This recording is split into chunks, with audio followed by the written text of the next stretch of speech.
Salut les métalleux, bienvenue à l'épisode 63 d'Ars Macabra. J'espère que vous avez eu une belle semaine, une belle fin de semaine. De mon côté, ça a été assez chargé, je dois avouer, puis autant chargé en travail qu'en musique. Puis ma musique a été, mon écoute musicale a été guidée par un thème qu'on a décidé de choisir il y a 2 semaines parce que, bon, en sortant de l'émission, je jasais avec Simon, notre chroniqueur hier pour la chronique Houblon. Puis un des points communs qu'on a musicalement parlant, c'est justement les années 80, puis plus particulièrement la musique d'Angleterre. C'est pourquoi j'ai décidé de faire un épisode sur la New Wave of British Heavy Metal. Puis on l'avait pas encore fait, donc aussi bien essayer de faire un tour complet. Là, puis complet. C'est sûr qu'il y a tellement de formations, mais j'essaie d'aller piger dans les plus connus, puis ceux qui ont été un peu les formations phares de ce mouvement-là. Ce qui fait que je me suis ramassé, comme d'habitude, avec vraiment trop de chansons à passer.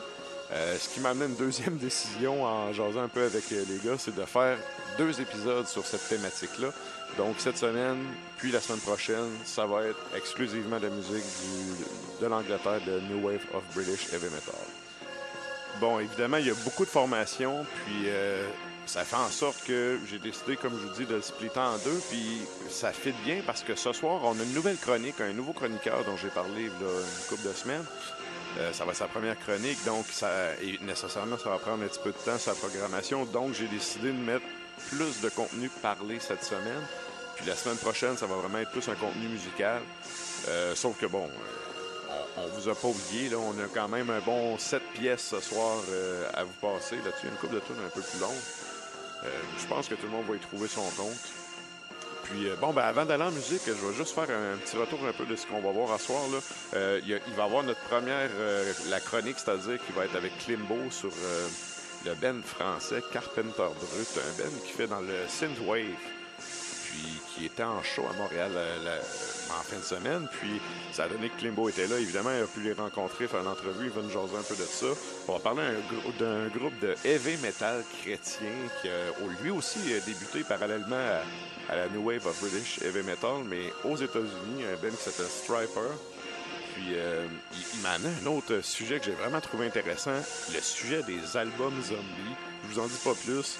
Quand il m'a sorti le nom, je trouvais ça un peu bizarre. Puis finalement, en jasant avec, j'ai tellement trouvé que c'était une bonne idée d'en parler. Fait que vous verrez ça dans le temps de la chronique avec Limbo.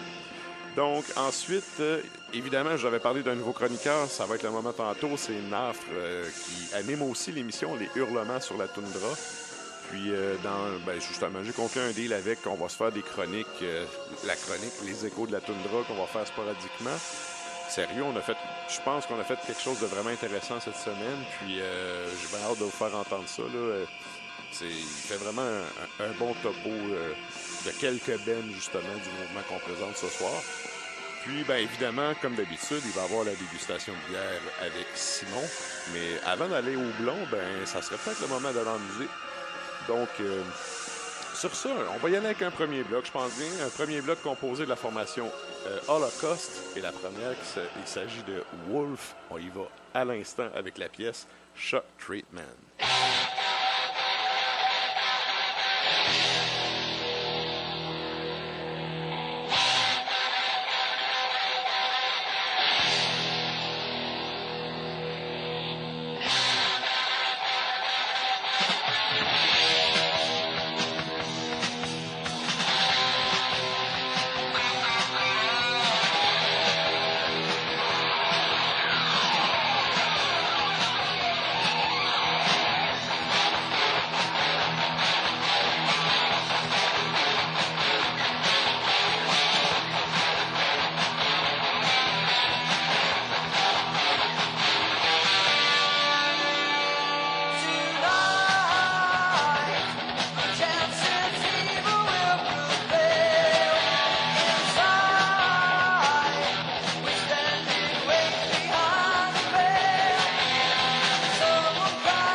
metal is my story.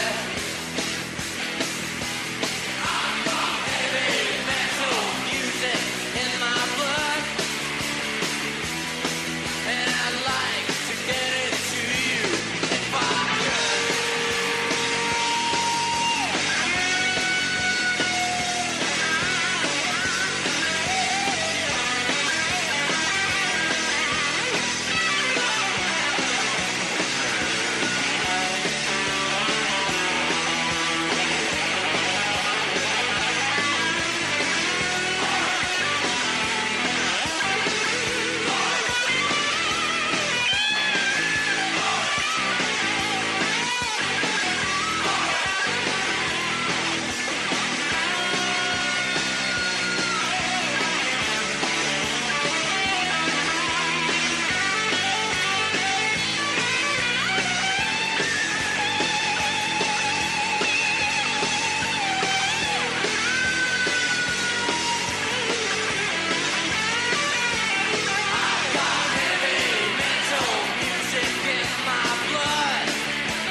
Et on est de retour en studio. On vient d'entendre le groupe Holocaust avec la pièce Heavy Metal Mania et c'était précédé de Wolf avec la pièce Shock Treatment. Alors, sans plus tarder, je pense que Simon il est là et il est prêt. On y va avec la chronique Houblon à l'instant. Ein Prosit, der Gemütlichkeit. Ein Prosit, der Gemütlichkeit. Salut Simon. Salut, je suis en direct du studio. Ça va bien? Yes. Good. Oui, cette semaine, on parle de musique anglaise, puis tu as décidé d'y aller avec une chronique bière axée sur les Anglais. Bière anglaise, oui. Fait que, dans le fond, tu sais, au Québec, en ce moment, là, les brasseurs, ils s'amusent un peu avec toutes les inspirations. Là. Fait que souvent, c'est inspiration belge, inspiration allemande, puis inspiration britannique. Puis justement, dans cette espèce de mélange-là, souvent, on oublie un peu quoi vient d'où, dans le fond. Je vais juste vous faire un petit topo, dans le fond, de ce qui vient de l'Angleterre, là, les styles de bière qui viennent de l'Angleterre. Fait que ce qu'il faut savoir d'abord, c'est que les Anglais font surtout des ales, donc pas des bières de fermentation basse, mais plutôt de fermentation haute. Donc tout ce qui est pale ale, tout ce qui est India Pale Ale aussi, IPA, vient d'Angleterre. Tout ce qui est aussi porter, stout, les bières noires, en général, c'est pas mal les Anglais qui sont connus pour faire ça. Il faut leur donner, en termes de métal et de bière, ils l'ont. Ils sont excellents, ouais. Les deux vont ensemble. Ben oui, c'est lié. Puis c'est ça, souvent aussi, la façon dont c'est servi en Angleterre, c'est comme un style de bière, mais qui a plusieurs déclinaisons. Comme par exemple, les Scotch Ale viennent d'Écosse, en Angleterre, d'où le terme Scotch. Là, ça n'a aucun rapport avec les Scotch whisky, là, à part le fait que ça vient d'Écosse. Mais dans le fond, tu sais, pour nous, une Scotch Ale, c'est une Scotch Ale. On dirait qu'il y a comme juste une catégorie. Sauf qu'en Écosse, tu vas avoir comme la light, la heavy, la wee heavy. Oui, la wee heavy, c'est ma préférée. C'est ça, c'est souvent ça qu'on fait au Québec. En fait, des wee heavy, là, des grosses Scotch Ale comme à 10%, bien sucrées. Là. Ouais. Mais il existe plein de déclinaisons de ce style-là en vrai. Là. OK. Ça, tu vois, c'est bon, je savais pas. Je savais qu'il y avait des nuances un peu, mais je savais pas qu'il y avait vraiment des sous-styles particuliers. Ouais. Puis il y en a vraiment plusieurs. Là, quand on s'y penche un peu, là, on se rend compte que quasiment tous les styles, là, même les stouts et tout, là, qu'on pense bien connaître, ils ont presque toutes des petites déclinaisons comme ça. OK. Puis dernière chose peut-être qui pourrait caractériser la bière anglaise, en fait, c'est la méthode de service qui va souvent être en casque. On voit ça un peu là, depuis les dernières années. Là, c'est très trendy. Ouais. Qui vont être des espèces, dans le fond, les casques qui sont des espèces de fûts, mais dans lesquels la bière a été conditionnée sans être pasteurisée. OK. Puis sans être filtrée aussi. Puis, dans le fond, ça va être servi là, un petit peu plus température pièce, puis pas de gazéification du tout là-dedans. Là. OK, c'est ça, j'allais demander la différence. Elle a l'air plus flat, dans le fond. C'est ça, il y aura pas... il va y avoir une gazification naturelle là, qui se passe par la fermentation, mais ils vont pas mettre de gaz artificiel là-dedans. OK. Excellent. Hey, d'ailleurs, je sais pas si tu veux l'expliquer, là, mais les India Pale Ale, pourquoi ça s'appelle comme ça? Puis la Stout impériale, le Stout impérial russe, pourquoi qu'on appelle ça comme ça? Parce qu'encore là, la fibre d'historien en moi est un peu titillée. L'IPA, en fait, il y a comme un mythe un petit peu là-dedans aussi. Là, c'est que, dans le fond, souvent, on va dire que c'est des bières qui sont envoyées en Inde pour les troupes britanniques qui officient en Inde, justement, à l'époque de la colonisation de l'Inde. Sauf que dans le fond, l'IPA n'a pas nécessairement été inventée pour être envoyée en Inde. Elle existait déjà. Puis on s'est rendu compte qu'à cause du houblon puis là, des propriétés conservatrices et tout, c'était la bière la plus... qui allait mieux se conserver, dans le fond, dans le voyage. Okay. Celle qui se prêtait le plus aux besoins de la situation. C'est ça. Il y a ce petit élément-là là, pour les historiens qui est assez important. Là. Ça n'a pas été inventé pour être envoyé en Inde. Ah, mais tu vois, c'est important. C'est bon de spécifier. On aime ça précis. Sinon, les stouts impériales russes, c'est un peu le même principe, excepté qu'il n'y a pas vraiment de colonie. Là. C'était vraiment juste pour envoyer là, à la cour russe que, dans le fond, les grands dirigeants, supposément, qui appréciaient vraiment les gros breuvages maltais, noirs, puis c'est surtout Catherine Ier. Ouais. Catherine Ier c'est la fille ou la petite fille de Pierre le Grand. Pierre le Grand, qui est comme le tsar numéro 1 encore là, pour les Russes. Là. Ouais. À part que de ce temps-ci, c'est peut-être Poutine, mais ça, c'est une autre histoire. Mais bref, Catherine le Grand était une francophile finie, puis elle était en Europe de l'Ouest, elle a fait des voyages, puis elle a eu à faire, justement, dans des voyages diplomatiques, une visite à un moment donné en Angleterre, puis c'est là qu'elle a découvert ça. Puis c'était, je sais qu'ils ont fait des demandes récurrentes, justement, pour avoir des stocks là-bas, puis comme, justement, les Russes boivent... de quoi d'acide alcoolisé. Là, à l'époque de l'URSS, là, je m'étais déjà fait raconter par un prof que nous autres, nos machines distributrices à Pepsi, là, eux, c'était des genres de boissons à de vodka qu'ils avaient. Fait que ça leur prenait quelque chose qui avait du torque.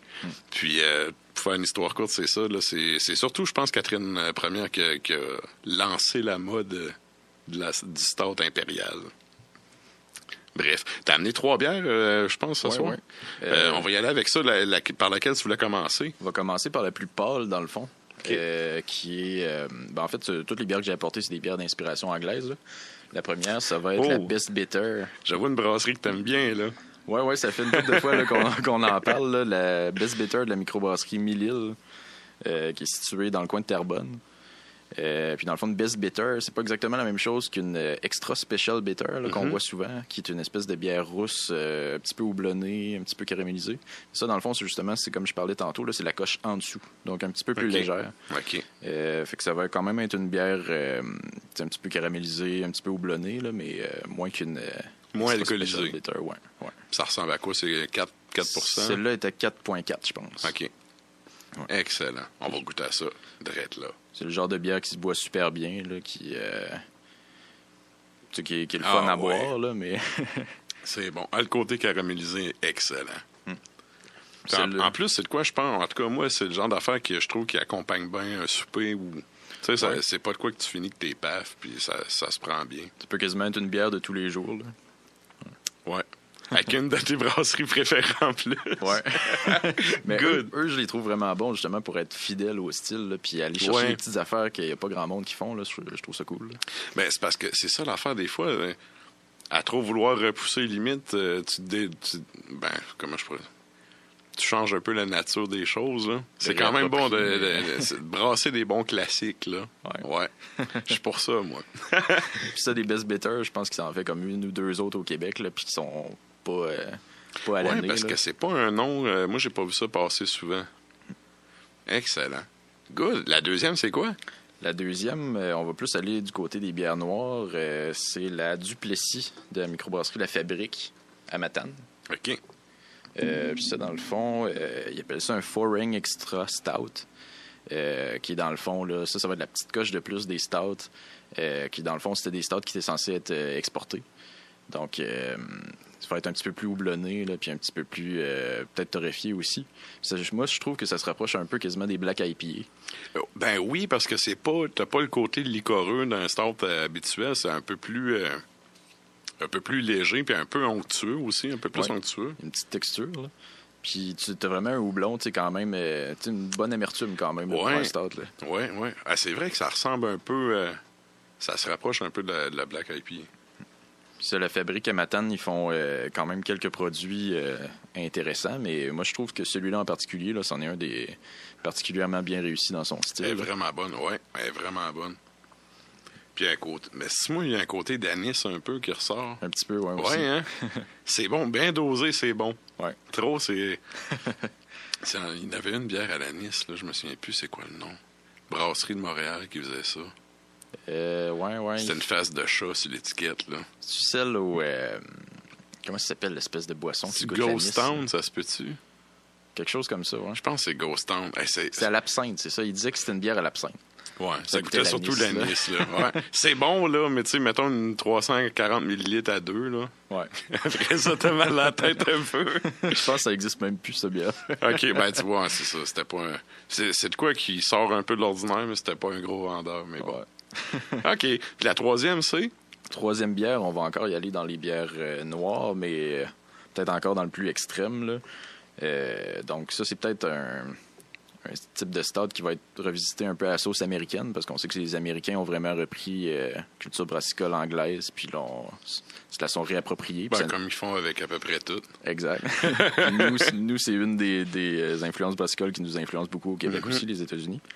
Mais dans le fond, la bière, ça va être le Stout impérial de Shelton. Shelton, qui est un brasseur qui brasse chez Hochelag. Un autre qui brasse chez Oh, Hochelag. hey, c'est bon, ça aussi.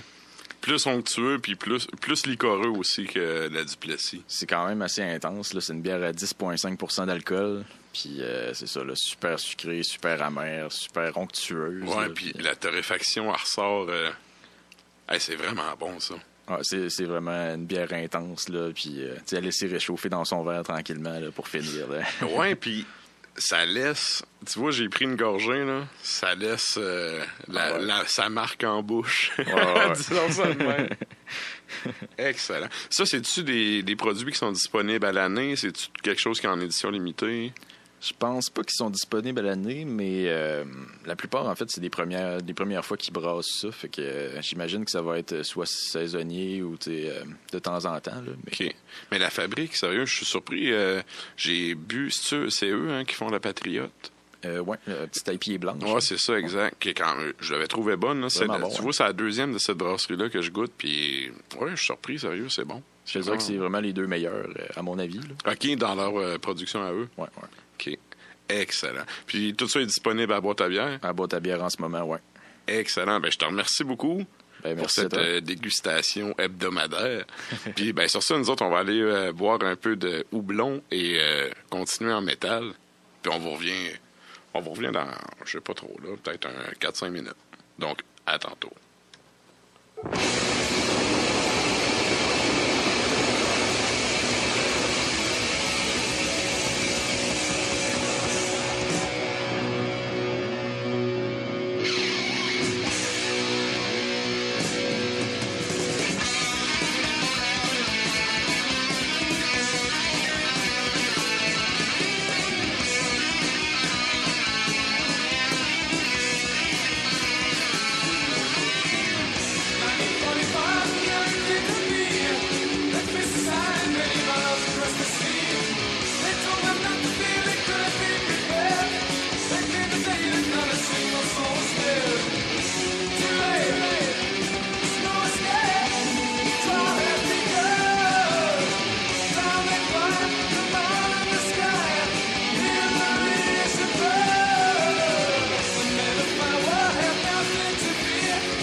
Et on est de retour en studio. Donc, on vient d'entendre le band Satan avec la pièce Trial by Fire.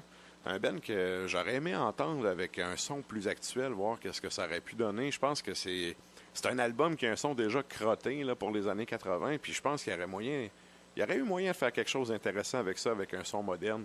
Mais bref, chaque époque a son son, donc on doit faire avec, même puis ça doit demeurer du fantasme musical, mais bon.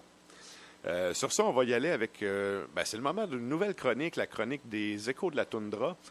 Puis, comme première chronique, j'ai conclu avec Nafre qui allait nous présenter 3 coups de cœur de la New Wave of British Heavy Metal. Fait que, dans le fond, c'est ça. Il va nous présenter 3 bands, puis un peu les dessous de soit du band ou des pièces. J'ai vraiment aimé ça, sérieux. Ça s'est bien fait, malgré le délai avec le Nunavut, là. J'ai bien hâte de vous présenter ça. Donc, sans plus tarder, on y va à l'instant avec les Échos de la Toundra. On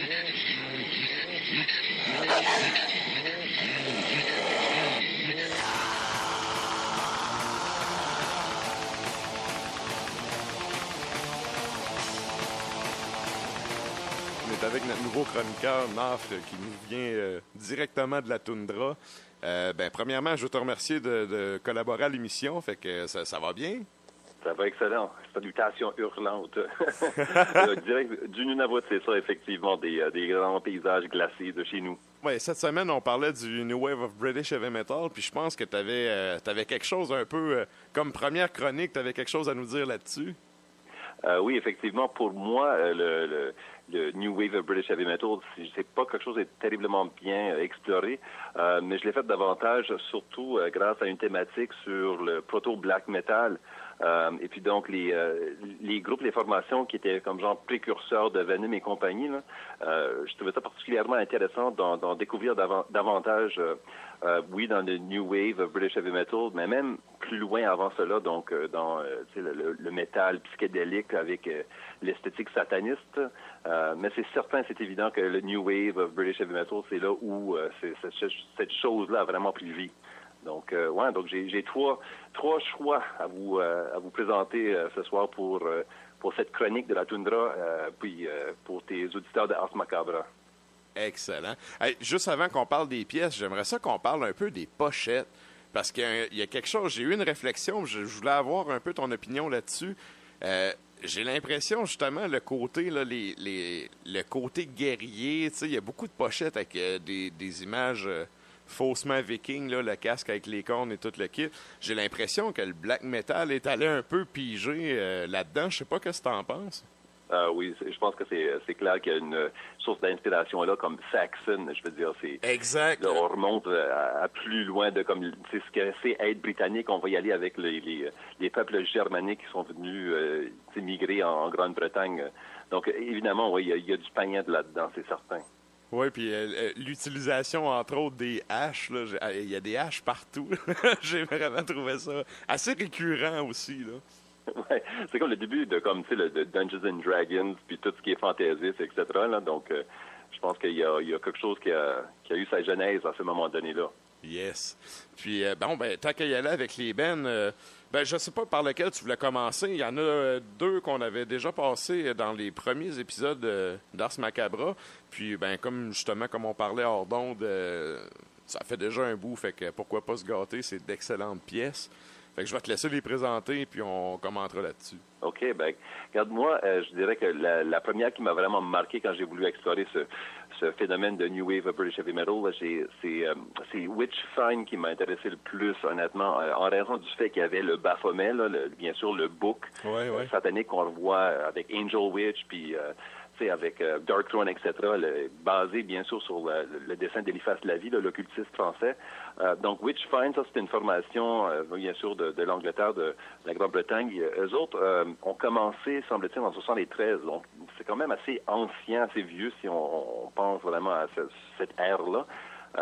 Mais on voit les mêmes points de repère. Donc, il y a l'esthétique occultiste, et puis la chanson Give 'em Hell que je vais vous présenter là, elle date de 79, donc on peut vraiment voir comme là-dedans quelque chose qui est assez avant-gardiste pour l'époque.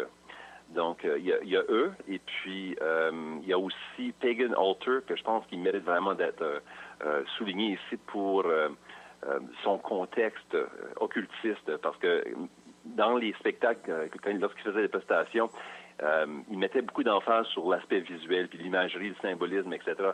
Si je ne me trompe pas, il portait des soutanes noires, et puis c'était effectivement comme si le spectacle était une genre de messe noire. Et puis d'ailleurs, c'est ça le nom de la chanson que je vais vous présenter là, c'est The Black Mass.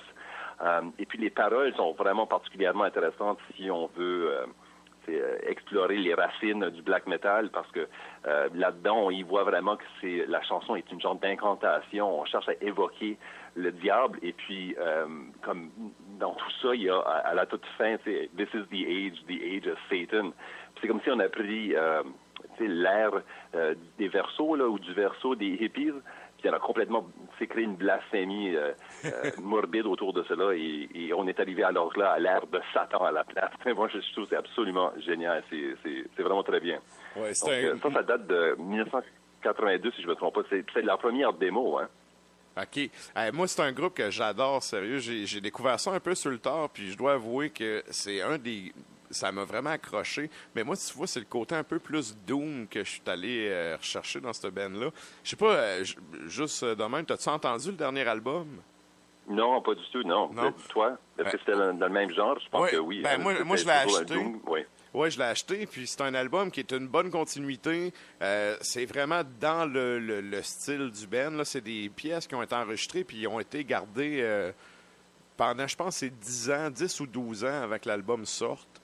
Puis tellement que le chanteur a eu le temps de décéder là, d'ici, entre la tournée de l'album, puis bref. Mais pour ce qui est de la sonorité est plus actuelle. Là, tu vois qu'ils ont fait un travail de son plus moderne, mais l'essence de la musique est vraiment, ça reste du Pagan Altar. Là, c'est excellent. Ouais, ben, je pense qu'il a voulu, les autres musiciens membres du groupe ont voulu continuer le projet, hein, parce que je sais pas si tu le savais, mais le chanteur Terry Jones, c'est le père de Alan Jones, le guitariste. Exact. Oui, donc, ouais, c'est vraiment comme très intéressant de voir cette continuité dans un groupe qui est tellement important pour la scène de métal anglaise. Exact. Ils sont venus jouer d'ailleurs la tournée. Je suis tellement déçu, j'ai pas pu y aller, mais je sais que Klimbo, notre autre chroniqueur hebdomadaire, est allé. Ils ont joué au festival. C'est Annick Giroux qui organise ça. C'est le Wings of Metal, ça se peut-tu? Je pense que c'est ça. Puis ils sont venus jouer cette année, justement. Puis bon, j'aurais tellement aimé pouvoir y aller, mais ben, ça a donné que je travaillais et j'ai pas pu y aller. Mais ça a l'air que le concert était vraiment bon. Cool. Yes. Non, je pense que Pagan Altar, ça mérite vraiment d'être vu. Si tu as la chance de le voir, je veux dire, tabarnak qu'ils continuent encore après toutes ces années-là, toutes ces décennies-là, je veux dire, ils ont toujours quelque chose de très important, de très fort à contribuer. Exact. Oh oui, respect. Ouais. Good. Puis t'avais un troisième band, tu voulais nous présenter aussi? Oui. Puis celle-ci, tu sais, tantôt, on parlait de pochette.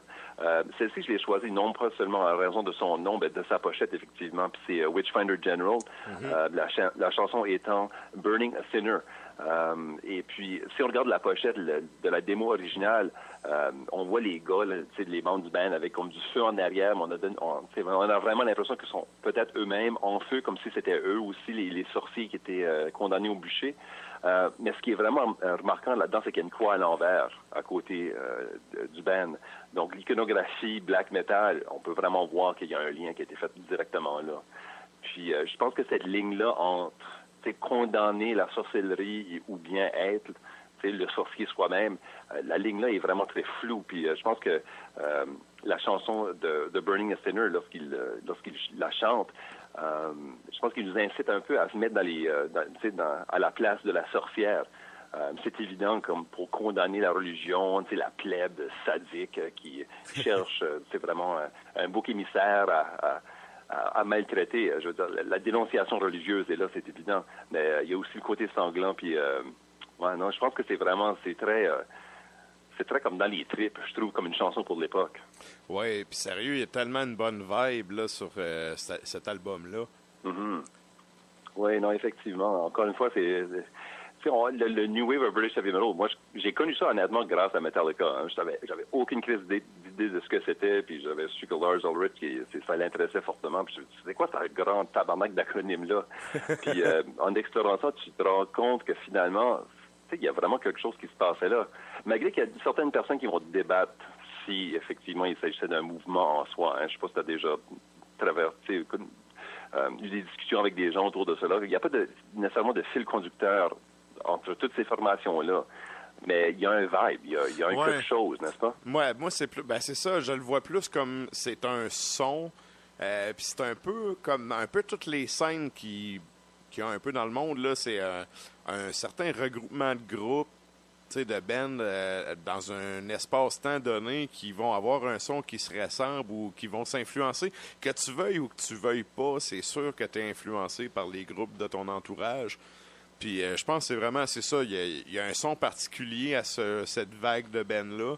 C'est vrai que côté thématique, je pourrais pas dire, là, à vrai dire, c'est une question que je me suis pas vraiment posée. Moi, je le vois vraiment comme, je suis un historien, hein, fait que moi, je le vois comme une période dans l'espace-temps avec, tu sais, c'est une période X dans un pays X qui a donné un son X qui fait que c'est caractéristique, puis moi, c'est comme ça, je me l'explique, là. Mm-hmm. Ouais. Ben moi, je vois ça, oui, exactement, à ce moment donné-là, dans le temps, je pense que les gens avaient une soif pour redynamiser la musique. Puis c'est la quête de l'extrême. Hein, c'est ce qui a créé le death, le black, le thrash. C'est une quête des extrêmes encore plus extrêmes. Puis je pense que c'est pour ça qu'on a des groupes aussi différents comme Pagan Altar qui est lent, son côté doom, etc., qui a pris comme une formule qui existait avant, mais l'a amplifiée, l'a exagérée, l'a intensifiée. Puis là, t'as d'autres bars qui se finissent avec comme des bands comme Angel Witch, puis Venom, c'est de la violence. C'est ça, direct, ouais. Ben c'est ça, il y a des groupes que tu t'entends vraiment une touche là, rock and roll, mais justement avec une volonté de pousser le rock'n'roll à bout. Là. Tu vois vraiment que c'est les racines de quelque chose. Ben, aujourd'hui, c'est facile à dire avec le recul que c'est les racines du métal, mais c'est sûr que les gens de cette époque-là avaient conscience qu'il y avait quelque chose entre les mains puis qu'il se passait un changement musical à cette période-là en Angleterre. Oui, effectivement, oui. Bref, c'est excellent, sérieux. Tu vois, on a eu un peu le même genre de choix parce que, bon, pour les auditeurs qui n'ont pas entendu les péripéties avant tout ça, tu me sortais des noms de tunes, j'étais comme, non, on les a déjà choisis, ils vont déjà jouer, il faut trouver d'autres choses. Ouais, je pense que ça veut en dire beaucoup, hein. Yes, fait que je pense qu'on va passer pas mal de classiques aujourd'hui, puis bon, tant mieux, regarde, la semaine prochaine aussi, là, comme c'est une émission en 2 épisodes. Donc, juste avant qu'on termine, je voudrais que tu me fasses une petite plug parce que, bon, on a déjà parlé parce que on t'avait reçu en entrevue dans un épisode, je pense, un peu avant Noël.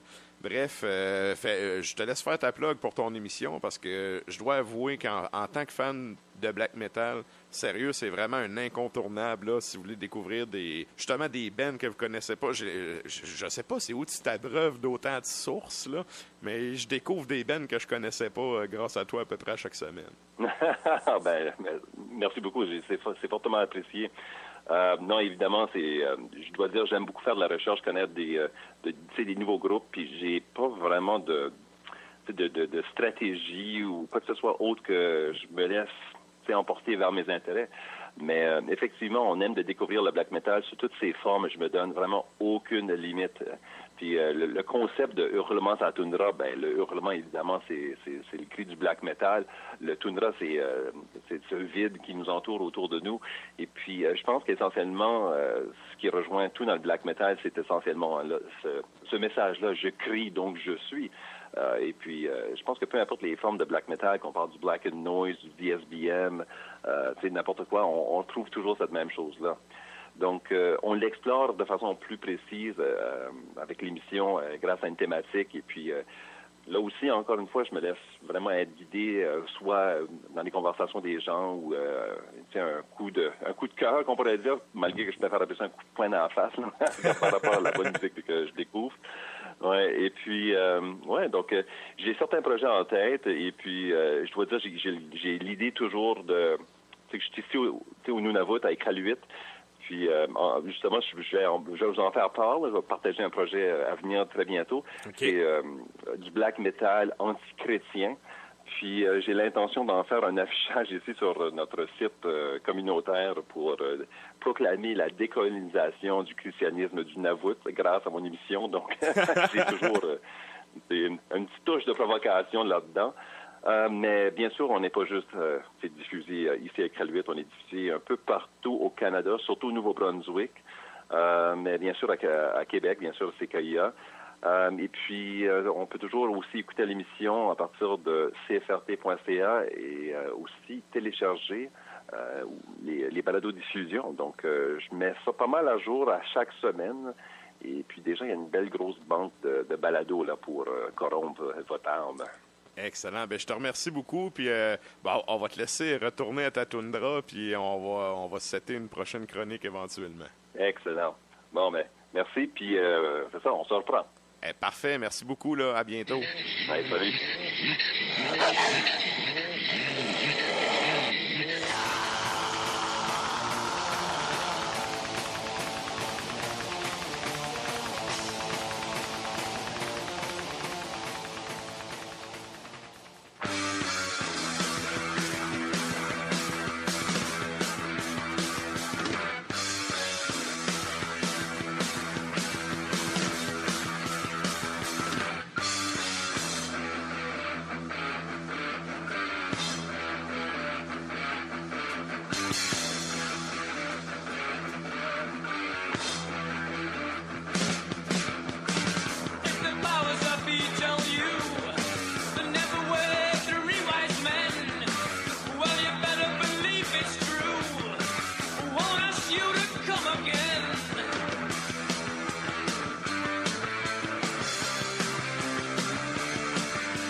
Nostri, Satanas, Luciferi, Excelsior. Shemham Fresh.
Et on est de retour en studio. On vient d'entendre l'excellent band Witchfinder General avec la pièce Burning Sinner. Je dois avouer que c'est un de mes bands préférés là, dans le New Wave of British Heavy Metal. C'est tous les albums que j'ai entendus. Il y a un petit quelque chose de différent chaque fois qui vient me chercher. Puis je trouve qu'il y a vraiment un bon esprit de... Il y a un son caractéristique au band. C'est assez facile à reconnaître au son. Bref, si vous avez jamais entendu ces albums-là, il faut vraiment tendre l'oreille là-dessus au moins une fois dans votre vie. Et sur ce, on est rendu au moment Klimbo.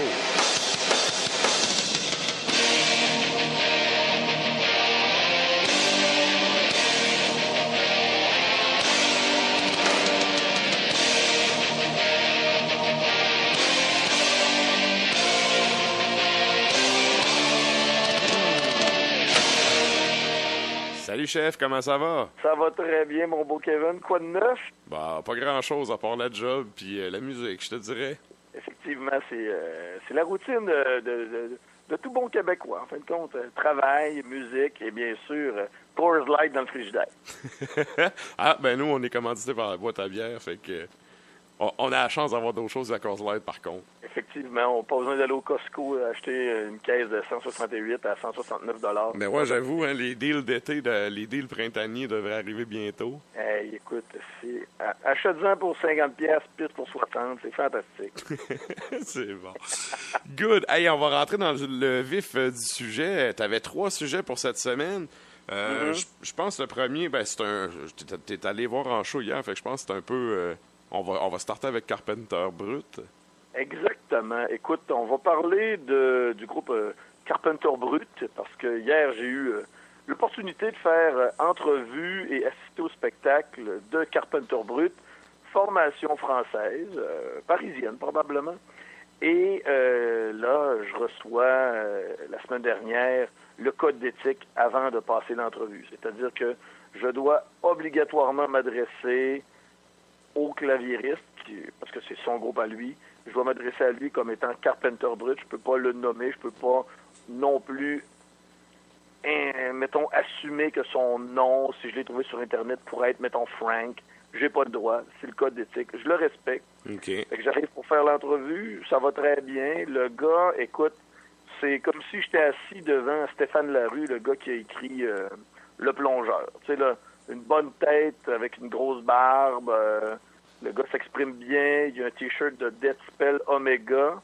Ah Tout de ouais. suite, là, ouais, là. Le gars, c'est pas... il connaît son métal. Il est actif sur la scène électro-française, mais je pense qu'il y a des racines fortement profondes au niveau du métal. Ok. Les gars qui l'accompagnent, c'est, en fin de compte, le guitariste et le batteur du groupe Acrid. Donc, c'est français, je dois dire Acrid au lieu de dire Hey Cried, j'imagine. Je sais pas, les Français, ils prononcent le nom en anglais plus souvent qu'autrement. Ouais, mais il prononce bizarre. Ben ouais, Au avec lieu de- l'accent français, effectivement. Ah, écoute, hier, là, il me parlait de Synthwave, puis c'était le Synthwave. Ouais, c'est comme le death metal, ça. Ouais, ben ça, j'ai eu droit à ça aussi lors de l'entrevue. Death Metal. Ouais. On salue nos camarades français. On vous adore, vous êtes fantastiques. Et, ben écoute, l'entrevue se déroule bien. Puis étrangement, à un moment donné, je placote avec le guitariste de Acrid. Et justement, lui, par défaut, commence à parler. Puis quand il s'adresse à M. Carpenter Brut, le nomme par son véritable prénom. Ça apporte une petite dose de confusion. C'était tout à fait agréable. Mais en gros, comme j'ai écrit comme statut Facebook hier, et je réécoutais mon entrevue aujourd'hui, ils ont tellement dit du coup, c'est incroyable. Ah ouais, puis du coup, puis ça va le faire. Ah, mais le du coup, écoute, en 25 minutes, je n'ai compté 17. C'est fort. Oh, si, bah, ouais. Mais là, on peut même chialer des mots, mettons, du tabarnak. On est capable d'en dire pas mal en 25 minutes aussi. Mais c'était très agréable au niveau de la discussion. Et par après, le spectacle. Écoute, là, j'espère que je peux pas recevoir de tomates, j'imagine. C'est impossible, vu qu'on est à la radio. Mais je pense que j'ai vu le spectacle par excellence de 2018. Carpenter Brut. Est-ce que ça se pourrait, Kevin, que à un moment donné, à force de trop voir de concerts, on vient peut-être un peu blasé. Ben, blasé, je sais pas blasé, mais peut-être moins impressionnable.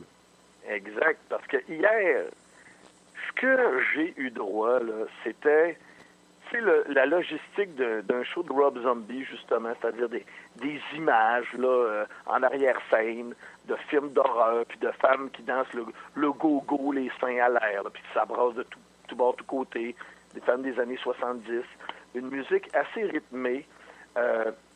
Carpenter Brut là, va créer justement ce pont entre la musique électronique et le métal. C'est pour ça qu'hier, là, je te dirais que un participant sur 3 avait un T-shirt d'un groupe métal. J'ai vu du Gorgoroth, j'ai vu du Belphégor, j'ai vu du Cro-Mags, Corrosion of Conformity. Puis tu sais, on se lançait tout un petit regard en voulant dire « Hey, chumé! » OK, ouais, je comprends. Fait que, belle soirée, vraiment intéressante. Et l'ajout à la musique électronique d'une véritable guitare, de véritables percussions, ça me faisait penser comme fin des années 80, début 90, là, avec des groupes, quand on a découvert Ministry, KMFDM, Front 242, Frontline Assembly, Skinny Poppy, tu sais, ce pont entre les deux genres. Et puis hier, écoute, ça sonnait, c'était incroyable, les jeux de lumière, les projections, tout était timé. Hier, c'était parfait. Fait que, fallait que je le partage avec vous, fidèles auditeurs de Ars Macabra. Question comme ça, à part le spectacle de Montréal, y avait-tu d'autres spectacles au Québec ou c'est ça? Ce qui arrive, en plus, il n'était pas supposé d'avoir de spectacle à Montréal. Ce qui arrive, c'est que Carpenter Brut sera du Oshéaga. Et quand ils ont booké la date d'Oshéaga, eux étaient en train de mettre en place la tournée pour le nouvel album. Et là, les gens de Evenco ont dit, ben écoutez, là, on vous book déjà à Oshéaga. Si vous venez au mois d'avril, 3 mois après, vous venez à Oshéaga. Et Carpenter Brut a dit, écoutez, là, nous, sur la planète Terre, là, il y a 2 villes qu'on adore, Barcelone et Montréal. Fait que vous nous bookez à Montréal au mois d'avril, sinon, écoutez, là, ça fonctionnera pas. Et avec ce petite dose de chantage, ils ont réussi à venir à Montréal, et la veille, c'était à Toronto. Il n'y a pas eu de date pour Québec. Peut-être qu'à la prochaine tournée, il y aura une date pour Québec, parce que ce nouvel album est le premier album d'une trilogie. Eux, ils fonctionnent comme ça, une trilogie, et merci, bonsoir. OK, c'est intéressant, je savais pas. Ah oui, écoutez ça, c'est enivrant, puis même vos épouses risquent d'aimer ça, puis ça donne le goût de prendre de la bière. En bobette dans le salon en plus. Ouais, mais c'est bien composé. J'ai écouté quelques tunes. Je connaissais pas le groupe. Quand tu m'as envoyé tes sujets, j'étais allé écouter quelques tunes, puis j'ai vraiment trouvé ça. Oh, il y a quelque chose d'intéressant là-dedans. C'est pas, je vais t'avouer que le synthwave, c'est pas un mouvement que je connais beaucoup, mais je vais porter une oreille à ça. Il y a de quoi d'intéressant. Oui, puis sur le dernier album, il y a une chanson Cheerleader Effect avec Garm de Ulver. Et il y en a une autre avec Matt McNerney de Grave Pleasures, c'est-à-dire le nouveau groupe des anciens membres de Beast Milk. Très intéressant, fortement recommandé. Good. Donc, t'as adoré ton show, de ce que j'en comprends. Ah, j'adorais ça. Écoute, la barre est haute. Excellent. J'ai un gros mois de mai qui s'en vient. Il y a Bloodbath qui s'en vient, Slayer, Bolzer. Est-ce que tout ce beau monde-là sera capable de kicker les fesses de Carpenter Brut? Est-ce que Carpenter Brut se fera botter les fesses par Judas Priest et Deep Purple? Seul le temps sera nous le dire. Ouais, on reviendra sur une chronique là-dessus cet été. Oh que oui, je vais te faire ça directement à côté de mon barbecue. Excellent. Puis, on va passer à ton deuxième sujet, ton deuxième band. Dans le fond, un band américain qui font du métal chrétien. Exact. Écoute, Stryper, regarde, dans les années 80, moi je me souviens, sur la Côte-Réserve, on avait des amies filles, Annie Gagnon et Patricia Boily, pour ne pas les nommer. Et elles, leur groupe préféré était Stryper. Stryper, c'était comme les Killer Bees de la lutte. C'est-à-dire qu'ils s'habillaient en strippé jaune et noir. Et ils avaient des chansons comme To Hell with the Devil. C'était du métal chrétien. Là. Pour eux, là, c'était Dieu, c'est notre message. Ils donnaient des bibles pendant leurs prestations. C'est le Manson puis Behemoth, eux en déchirent. Ben, eux, c'était pendant là, une petite roulade au drum. Là, là, t'avais Michael Sweet, le chanteur qui donnait des bibles en rappelant aux gens de conduire prudemment et de ne pas oublier de remercier Dieu et que nous sommes ici grâce à la foi de Dieu, etc., etc., etc. OK. Mais là, tu te dis, écoute, ce groupe-là n'a pas de défaut, il n'y a rien qui dépasse, ils sont fantastiques, ils sont beaux, ils sont fins. Tu sais, là, tu présentes Michael Sweet à ta maman, c'est sûr qu'elle dit épouse-le. Mais là, le groupe est rendu avec Frontiers Records, une compagnie italienne, je pense. Et là, ils sortent encore des albums. Il y en a un qui est sorti il y a environ 2 semaines. Et imagine-toi donc que Walmart aux États-Unis ont décidé qu'ils ne voulaient pas vendre l'album de Stryper. OK. Mais pas tous les magasins.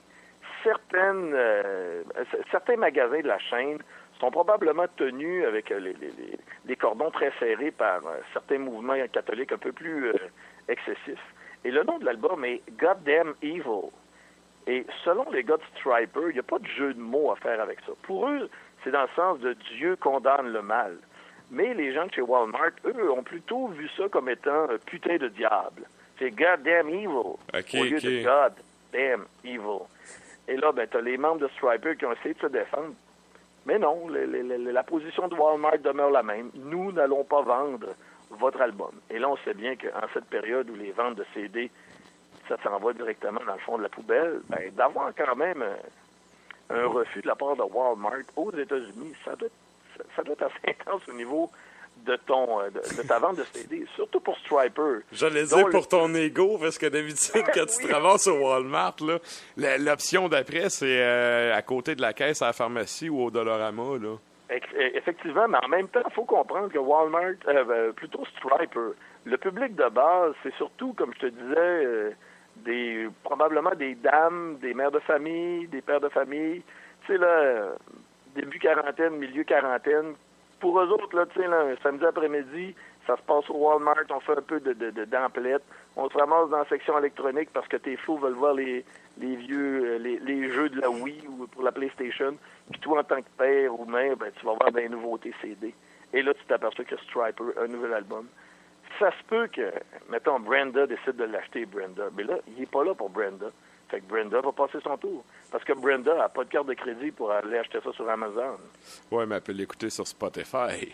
Non, elle n'a pas Spotify non plus. Tout ce qu'elle a, c'est un lecteur CD dans son pick-up. Ouais. Mais moi, les gars, ils ont quand même, je pense, quoi, une 50aine d'années à peu près? Ah, j'imagine. Écoute, là, moi, j'ai 43. Ça veut dire qu'il doit avoir au moins 53 ans. OK. Mais ouais. C'est mon calcul. Moi, sérieux, le métal chrétien, c'est pas vraiment un domaine que je connais, là. Moi non plus, mais je voulais en parler parce que je trouvais ça un peu particulier. Ben, musicalement, là, excuse-moi, je t'ai coupé. Musicalement, j'ai trouvé que ça ressemblait un peu à du power metal. Il y a une grosse influence, tu sais, le côté victorieux, tu sais, he is the king of the king, là. Mais je pense que les gens qui aiment justement, le power et la musique glorieuse, ça va peut-être un peu les rejoindre. Musicalement, il y a quand même des bons riffs, là. Moi, c'est le propos sur lequel j'étais un peu bouche bée. Effectivement. Ah oui. C'est parce que, à la base, là, la présentation musicale est acceptable. C'est le message qui ne me rejoint pas du tout. J'ai jamais été un gros fan de me faire dire que he is the one, pray for him. Là. Donc, il est celui et prie pour lui. Là. Ouais. Avec ça. Tu sais, déjà que les témoins de Jéhovah le dimanche matin, il y a de la misère. Je ne serais pas me taper du Stryper. Ah, je comprends. Puis, tu sais, je suis tannant avec ça, mais en tant qu'historien, je tiendrais à préciser que l'Église a freiné 1700 ans minimum de progression de l'Occident. Oh, boboy, hein? Alors... Là, on pourrait jaser longtemps. Ben c'est ça, je pourrais me faire tirer des tomates, mais je suis à la radio, donc tout va bien. Exactement. À date, on a dit 2 fois se faire lancer des tomates à la radio. C'est pas impossible. Puis, excellent. Regarde, on va y aller avec ton dernier sujet avec les 5-6 minutes qui nous restent. Tu voulais nous parler, bon, là, tu m'avais dit album de zombies. Exact. Et album de zombies, je revenais cette semaine, j'avais le nouveau Walking Dead en bande dessinée. Et là, je me suis mis à cogiter. Je me suis dit, Simonac, il y a des albums de zombies en tant que tels. C'est-à-dire que c'est des albums qui sont morts, mais qui existent encore. Et là, je vais expliquer clairement. Autrement dit, des albums qui ont été faits avec un chanteur X. Je vais prendre un exemple. John Bush de Anthrax. Album Son of White Noise, We've Come For You All, Storm 442. C'est-à-dire des albums qui ont existé, qui existent encore, mais qui n'ont plus de vie, étant donné que Anthrax est revenu avec Joey Belladonna. Donc, on ne refait plus ces chansons-là de l'époque. Et je réécoutais justement en fin de semaine We've Come For You All de Anthrax, un super bon album, mais ces chansons-là existent encore sur format physique ou sur format peu importe, mais n'ont plus de vie en spectacle. Fait que quand tu vas voir Anthrax maintenant, c'est les mêmes chansons pratiquement de concert en concert, comme j'ai déjà dit. Tu sais, moi, d'entendre God the Time et Antisocial, je suis plus capable. Et là, j'essayais justement de retracer quelques albums et quelques groupes qui œuvrent beaucoup dans le fantôme en tant que tel.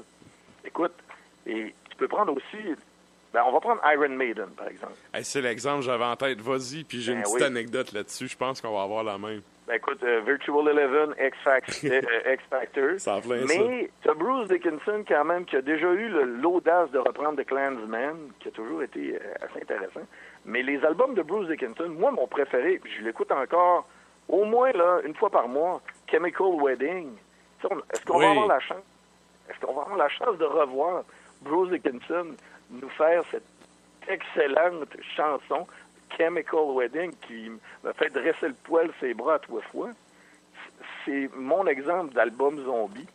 Aussi, ben, peut-être moins intéressant, là. Judas Priest, l'album Jugulator. Ouais, hey, parenthèse, juste avant que tu continues sur Judas Priest, là, j'ai vu passer une photo sur Internet cette semaine. Je pense que Dickinson est en studio pour un nouvel album solo. Ouais, j'ai vu ça aussi. Il parlait de ça, puis je pense que ça serait avec Roisey encore, là. Ah ben excellent. Écoute, si le beau Bruce veut nous donner quelque chose de nouveau, avec une tournée avec ça, moi je suis preneur. Je sais pas, là, mais j'ai vu une photo, puis je me suis dit, OK, puis là, en tout cas, ça parlait sur le topic, ça parlait qu'il allait probablement aller en studio. Il n'y a rien d'officiel. J'ai pas vu de confirmation officielle de ça. Non, mais disons que c'est une photo qui a fait parler beaucoup, là. Effectivement, je l'ai juste vu passer sur des groupes de métalleux, mais j'ai rien vu sur des sites, mettons, comme Blabbermouth ou, mettons, ouais, j'ai rien vu d'officiel. Mais dès qu'on va être au courant, on va s'en reparler, ça, c'est sûr et certain. Oui. Puis, dernière chose aussi, parenthèse, par rapport à Maiden, je sais pas si tu les avais vus à Québec, la tournée. Ils ont fait une tournée réunion juste avant qu'ils enregistrent Brave New World. Oui. Bon.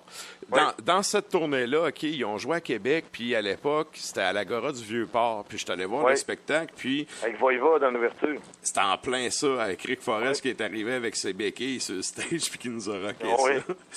Bref, pour faire une histoire courte, ils ont, à un moment donné, dans le spectacle, qui est arrivé pour dire, justement, on va jouer une toune, ils jouaient Klansman, puis on va jouer une toune d'un album sur lequel je suis pas, puis tout le monde s'est mis à huer, tu sais, à cause de Blaze Bayley, puis il a vraiment, il a pas sauté une note, mais il a vraiment fait, hey, regarde, je veux pas entendre personne huer. Tu sais, il a fait sa job comme il pouvait, il avait la place qu'il avait, il a fait ce qu'il avait à faire, je veux entendre personne chialer là-dessus, on fait la toune, puis enjoy, tu sais.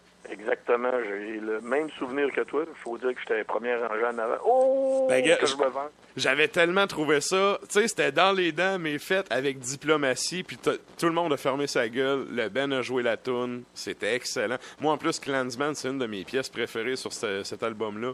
J'étais vraiment content que Dickinson la reprenne. Puis, tu sais, ça amène un autre cachet. Tu sais, quand t'as entendu Bayley la chanter, ça amène un autre cachet. C'était vraiment trippant, là. Effectivement. Écoute, Bruce Dickinson, la classe. Yes. La classe avant tout. Oh que oui. Yes. Là, tu voulais y aller avec Judas Priest pour revenir à où t'étais rendu? Ben effectivement, Judas Priest avec Jugulator, c'est sûr qu'il y avait Bullet Train qui était intéressante comme pièce là-dessus. Est-ce que Rob Halford aurait le goût de reprendre ça? Est-ce qu'on va tasser Breaking the Law pour ça? Ça me surprendrait. Mais il y a aussi Morbid Angel. Parce que là, maintenant que David Vincent est reparti et que Steve Tucker est revenu, là, Steve Tucker a expliqué que pour la prochaine tournée, Morbid Angel ne touche qu'au matériel de Steve Tucker.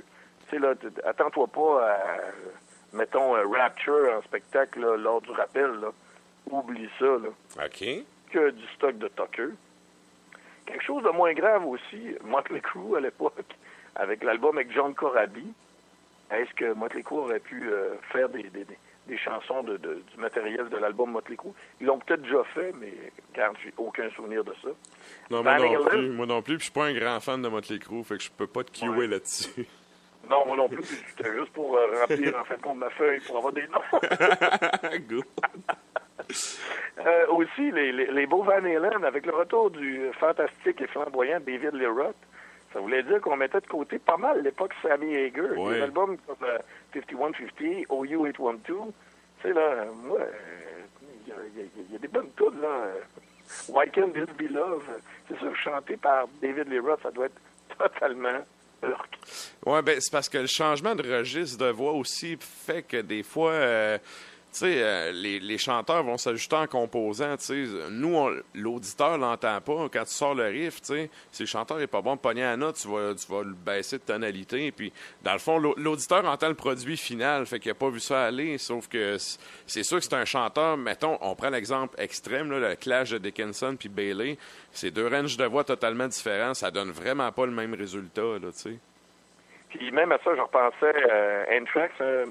Quand il y a eu la série de concerts du Big Four, à un moment donné, Anthrax avait refait Only avec Joey Belladonna qui chantait. C'était une belle interprétation, mais il n'y a quand même pas, comme on dit, le range de John Bush. Ouais. Fait qu'en fin de compte, là, mes albums zombies, là, et avec qui sont terminés, autrement dit, sont morts de leur belle mort. Il faut juste vivre avec ça. Parce que avec le retour d'un ancien chanteur, d'essayer en fin de compte, d'accoter le remplaçant, c'est pratiquement impossible. Ça prend des chanteurs d'expérience, justement, la Bruce Dickinson. Et il faut vivre avec ça parce que, regarde, dernier exemple, est-ce que tu aurais imaginé Ozzy Osbourne chanter Zero the Hero avec Black Sabbath? Ouais, j'avoue qu'Ozzy, ouais, j'avoue. Ou même, je sais pas, Heaven and Hell, il aurait pas pu chanter le stock de Ronnie James Dio. Ouais. Non, c'est ça. Puis en plus, Ozzy, il n'y a plus de voix, là, sérieux. C'est... Ben, non. Moi, les dernières fois, j'ai entendu des touches, je me dis, bordel, prends ta retraite. Tu sais, il y a tellement déjà fait pour le métal, là. Ouais. Tu sais, je trouve ça un peu... Ça me fait penser parenthèse, moi, je traite bien sur le MMA, là. Ça me fait penser aux combattants, là, qui font le combat de trop, qui fait qu'ils mangent la purée le restant de leur vie, là. Effectivement, oui, bon, pauvres eux. Mais bon. Mais écoute, il nous restait quoi, 20 secondes, là? Ouais, on a pété notre temps comme d'habitude, mais on va s'organiser. Ben, je voulais juste dire que Ozzy Osbourne, présence au Québec, ça devrait être au début 2019. OK. Oui, au début 2019. Et probablement que la tournée aussi de Hypocrisy, Cataclysm, OK. la tournée de Death is Just the Beginning, ça devrait être au mois de février, au Québec. Excellent. Je sais pas si Ozzy va être accompagné de son télésouffleur pour chanter Iron Man. Écoute, ça fait 20 ans qu'il le fait, pourquoi il le ferait pas encore? Ah, j'avoue, hein. C'est bon. En tout cas, on en rejasera, mais qu'on voit les annonces passer plus officieusement. Exactement. Fait que là-dessus, on se dit quoi? On se dit bon restant de semaine. Yes, bonne semaine, puis on se parle mardi prochain. Salut!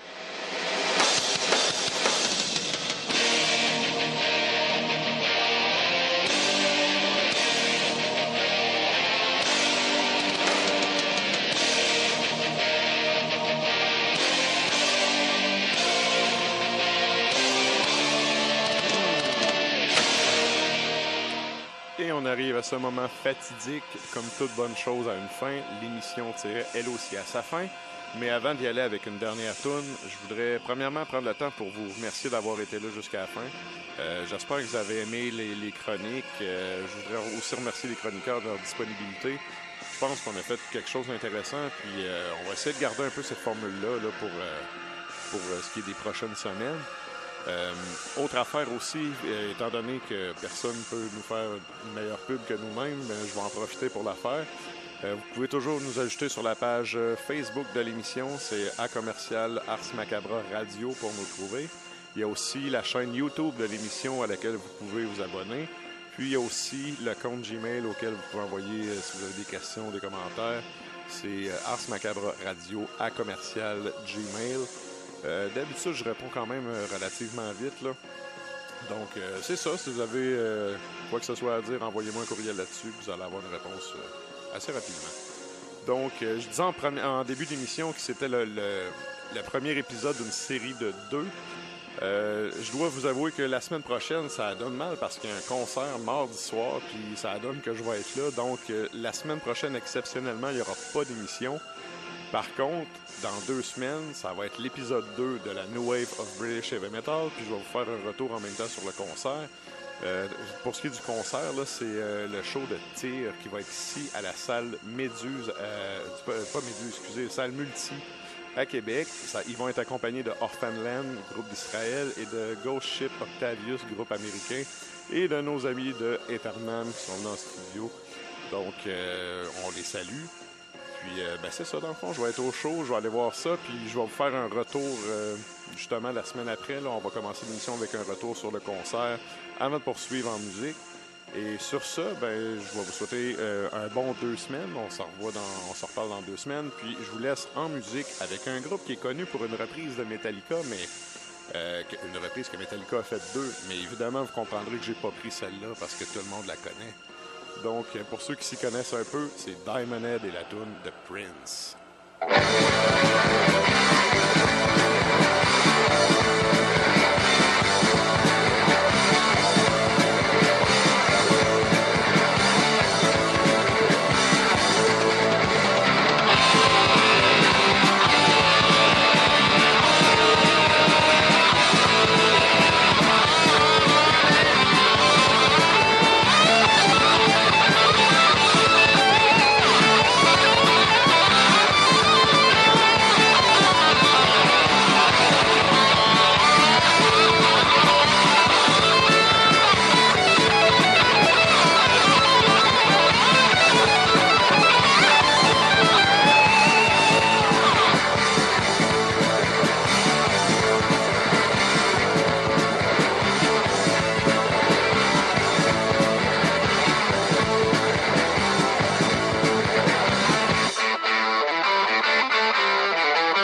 Thank